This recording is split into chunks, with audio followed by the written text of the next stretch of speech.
조사를 벌인 서울 강북경찰서 측은 강성훈 씨의 주장에 맞지 않는 부분이 있다고 판단해 이번 사건을 지난달 검찰에 송치했다고 합니다. 지난 4월에도 강성훈 씨는 같은 혐의로 고소를 당했었는데요.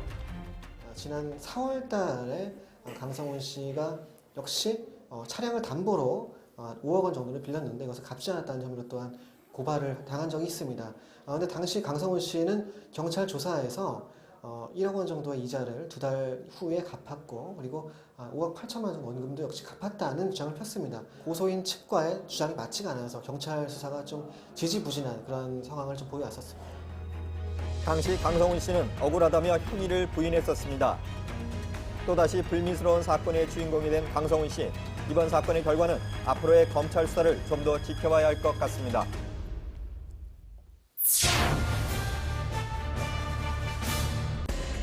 또다시 연예계에 마약 사건이 발생해 충격을 주고 있습니다.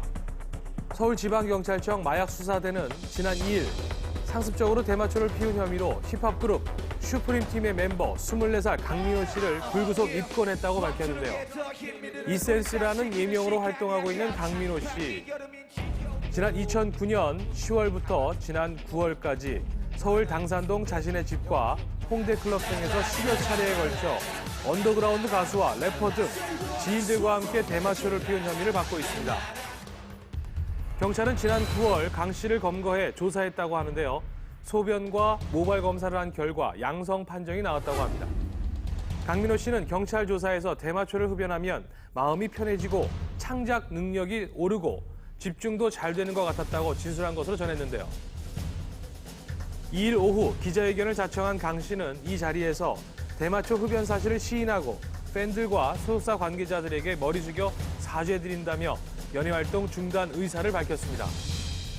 경찰은 대마초를 판매한 혐의로 26살 김모 씨를 구속하고 이센스 강민호 씨와 함께 대마초를 피운 26살 이모 씨 등 17명을 함께 불구속 입건했습니다.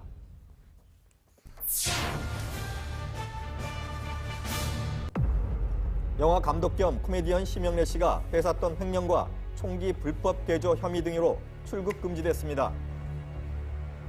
서울경찰청 경제범죄수사대는 심영래 씨를 2008년부터 지난해까지 뺏었돈 41억여 원을 개인적으로 사용한 혐의 등으로 이달 초 출국 금지시켰다고 밝혔습니다. 언론사에서 나왔던 혐의들입니다.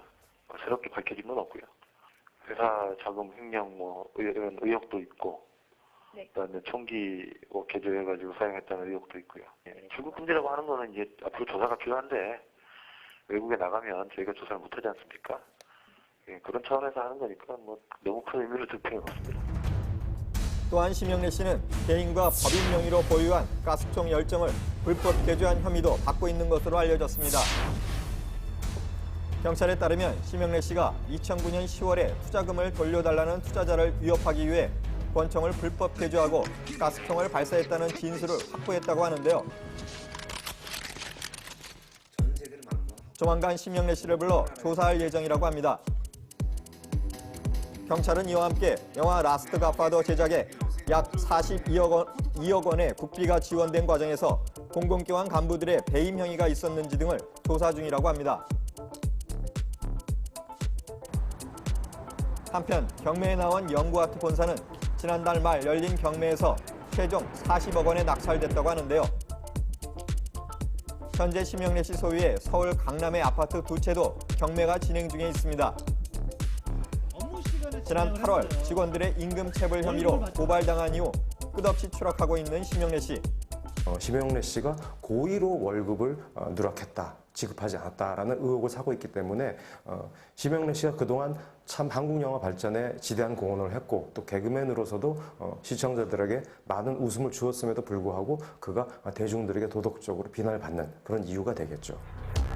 심영래 씨는 영구 캐릭터로 사랑받으며 국민 코미디언으로 자리매김했는데요. 마이크 딱 잡고.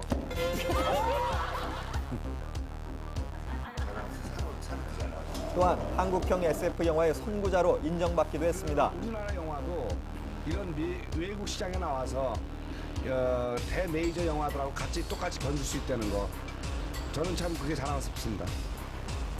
심영래 씨는 1999년에는 신지식인에 선정되기도 했는데요. 영화 제작자